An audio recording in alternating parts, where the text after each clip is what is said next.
If you have children that suffer from extreme meltdowns, you do not need one solution to help them through it. You need a toolbox of tricks because in my experience as a mum of 4 kids with autism, something that works in one situation may not work in another. So in this video, I'm going to share with you a buffet of options that you can try with your children, whether they're melting down because they're overstimulated, they have autism, or whatever the reason may be, this toolkit will help. Before we get started, hello. Thanks so much for stopping by. My name's Rhiannon Morgan. Everyone calls me Rhi. Before we dive into the toolkit, I want to introduce you to the emotional regulation scale. This is a scale of all of the emotions that we feel as humans, starting from the lowest emotions of fear, grief, despair, and powerlessness, getting increasingly better as we move through boredom, up to contentment, hopefulness, all the way up top where we feel joy.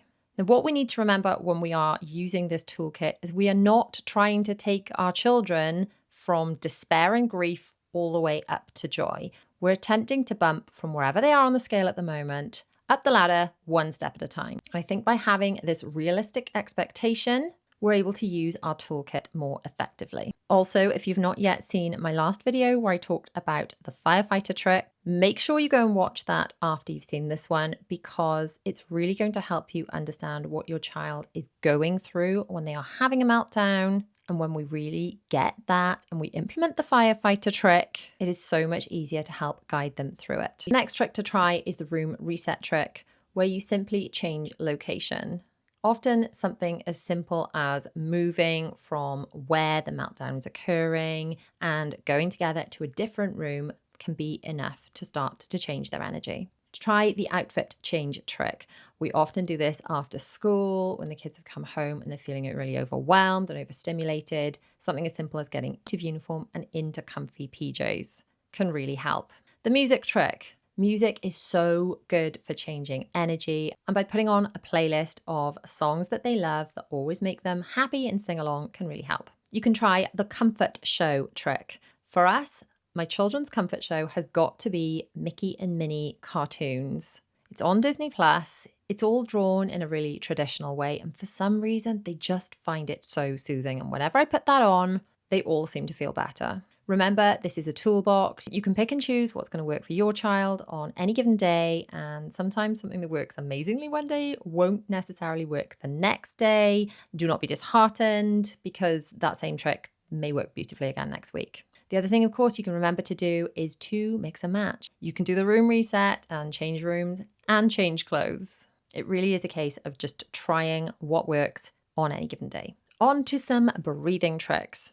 I love the box breathing trick. And can I just add that as adults, when we are feeling stressed out, when we're stuck in fight or flight because we've been stressed about things, we can implement these tricks for ourselves too. When we're feeling overwhelmed, we may not be having a full-blown meltdown like our kids do, but we can still try these things and they work amazingly for bringing us back to a calm, safe and social state. So we can then in turn be calm enough to help support and regulate our own children. Box breathing trick is simple. You find any square or rectangular shape to look at, so a door or a window, and you take your eyes up along one side of the door and you breathe in. And then as you get to the corner and you go along the next edge, you breathe out. And you do this with your children. And then down the next edge of the door, you breathe in. And then along the bottom, you breathe out. So simple and it works so effectively. Another breathing trick is the balloon breathing trick. With your child, you take a big deep breath and then together you pretend to blow up a balloon, which is similar to the candle and flower trick where you smell the flowers and then exhale to blow out the candles, and then repeat the process. All of these breathing techniques, whichever one you choose to use, whichever one appeals to your child, has the same effect. Slowing your child's breathing, bringing them out of that fight or flight state, and bringing them up out of those really low emotions that we see on the emotional guidance scale, and working their way up the ladder to feel calmer and to feel happier again. Before we head on to the next tricks, if you've got a child that you think may have autism, maybe showing signs of autism, maybe they have a lot of meltdowns, I have something for you. This is my 100 Signs of Autism guide. It is not a medical document. It will not tell you if your child does or does not have autism. Only a medical health professional and an assessment can do that. However, it will help to educate you about the signs that you should be looking for and give you a place to jot them all down so that when you do see your child's teacher or health professional, you are armed with all the information that you need in order to advocate for your child. And if you want to take that one step further and you're inside of my Organised Life Club, which is the place for mums parenting in neurosparkly homes to stay on top of everything from being organized and routines, helping to regulate themselves and their children, then inside of there, you can grab the Autism Journey Journal, which is the step-by-step guide you need to take you through the entire process. Next trick you can try is the tapping trick. Now, there are so many videos on YouTube that will take you through this. So just search tapping or EFT, which stands for Emotional Freedom Technique, on YouTube, and it will take you through the whole process. But in brief, it is tapping on certain points on yourself, if you're doing this for yourself, or you can do this with your child. If you say, do you want mummy to do this for you? You could tap on the positions for them, or they could copy you, or you could follow a video along together. But you start by tapping on the karate chop point on your hand, and then go through certain points, including under the eye, under the nose, on the chin, on the collarbone, under the arm, kind of where your bra would be, and on top of your head. Do this with your child or for your child, or even try it yourself if you're feeling really overwhelmed. It's such a good way to shift that negative energy. Give it a go and let me know how you find it. You can try the firm hug trick, and this can be done in a few ways.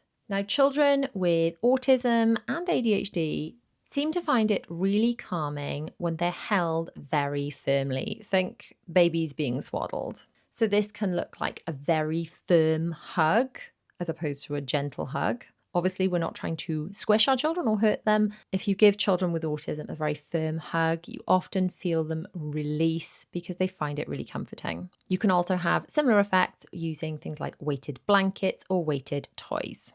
Next one you can try, one of my children's favorites, the fidget toy trick. Gather together a selection of Pop-It toys or any other fidget toys and let your child quite simply fiddle with them. You can also try any other activity that is repetitive and helps them practice mindfulness, such as colouring, to get them out of that state of panic and back into the moment. Another one of my girls' favourite tricks, of course, is the comfort toy trick. Now, they actually won't like it if I say that, because their bunnies, their precious, precious bunnies, are not toys. They are real, okay? They're not toys. Do not call their bunnies toys. But if your child has a comfort toy or comfort, member of the family that happens to be a bunny, reaching for this when they're melting down is often going to help. Next, you can try the shake it out trick, Taylor Swift style. Now, animals in the wild will often be seen physically shaking after any form of trauma. And let's face it, when your child is going through a meltdown, they are feeling traumatized.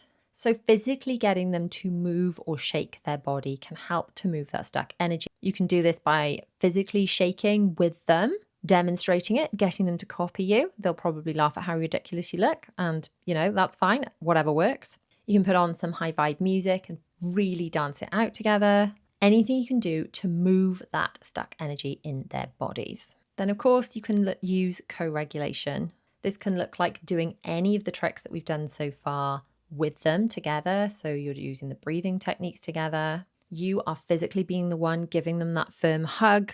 And I just find doing things that I used to do to soothe them when they were babies still works now. So for me, when I was feeding them, I used to smooth their hair. They still find that comforting, I guess, because somewhere in their little brains, it reminds them of when they were cutched up with me as little babies. It's important to remember that just because something doesn't work today, it doesn't mean it won't work next week. And just because something worked amazingly well today, do not panic if it doesn't work next time. It doesn't mean it's never going to work again. This is why we have a toolbox of tricks to try. This is by no means an exhaustive list. Let me know if you want to hear some more things that we try. And please do let me know in the comments what works for your children to regulate them when they are having a meltdown. If you want to grab the 100 Signs of Autism printable, you'll find links for all of those down below. Click on the playlist on screen for more game-changing solutions. If you are a parent in a neurospicy household, join me inside my Organised Life Club for all of the resources and support, and I'll see you in the next one. Bye.